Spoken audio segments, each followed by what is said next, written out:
Donald's duck.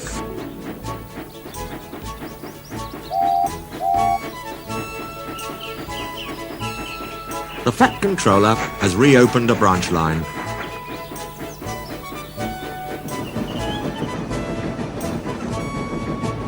It runs along the coast by sandy beaches and seaside towns till it meets the small railway at a port to which big ships come.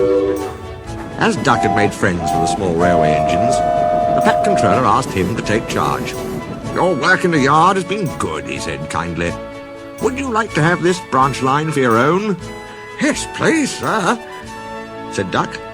"Very well," said the Fat Controller. "I hope you will work hard and be a credit to me." Duck is very proud of his branch line, and he works very hard. His two coaches, Alice and Mirabelle, are painted in Great Western colours. They take passengers to the small railway. Duck also has some trucks, in which he hauls away the ballast that the small engines bring down from their valley. The Fat Controller uses this ballast for his railway. Duck can't do all the work himself, so Donald and Douglas take turns to help him.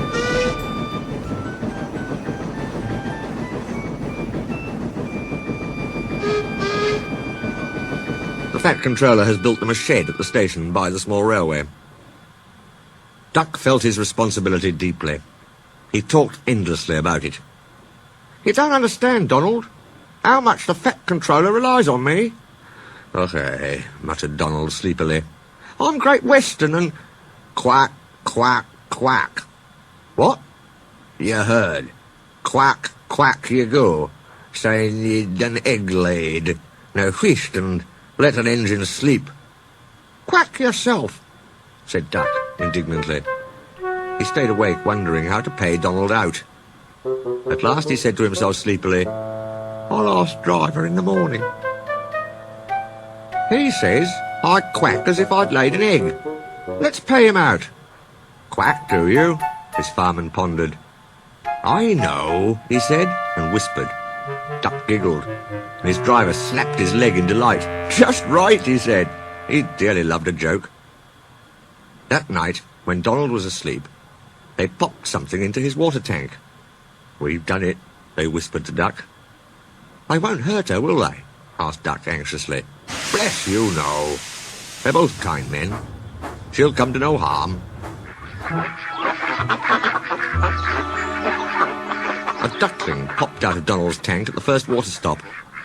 Both driver and fireman goggled with surprise, but Donald laughed. "Need to tell who's behind this," he said, and told them what had happened in the shed. The duckling was tame. She shared the driver's and fireman's sandwiches and rode in the tender, quacking at intervals. The other engines enjoyed teasing Donald about her. Presently, however, she hopped off at a station, and as they couldn't wait to catch her, there she stayed. But before they reached home, Donald and his driver and fireman consulted together and made a plan. That night, Donald's driver and fireman got busy. When Duck's crew arrived to look him over in the morning, they found something which made them laugh till they cried. "Look, Duck," they said. "Look what was under your bunker. A nest box with an egg in it." Duck peered at it unbelievingly. Donald opened a sleepy eye. "You dinna say," he exclaimed. "Do you mind what I said, Duck? You must have laid it this night, all unbeknownst." Then Duck laughed too. "You win, Donald," he said. "It'll take a clever engine to get the better of you." The duckling settled at the station and became a pet with passengers and staff. She carefully inspects all parcels and luggage and sees that the porters stow them properly in the vans. When she wants a swim, she flies to a nearby pond, but always returns to welcome the trains. She stands by the cab, quacking imperiously, till driver or fireman gives her something to eat. Donald is her favourite, and she sometimes allows him to give her rides, but always gets off at her own station.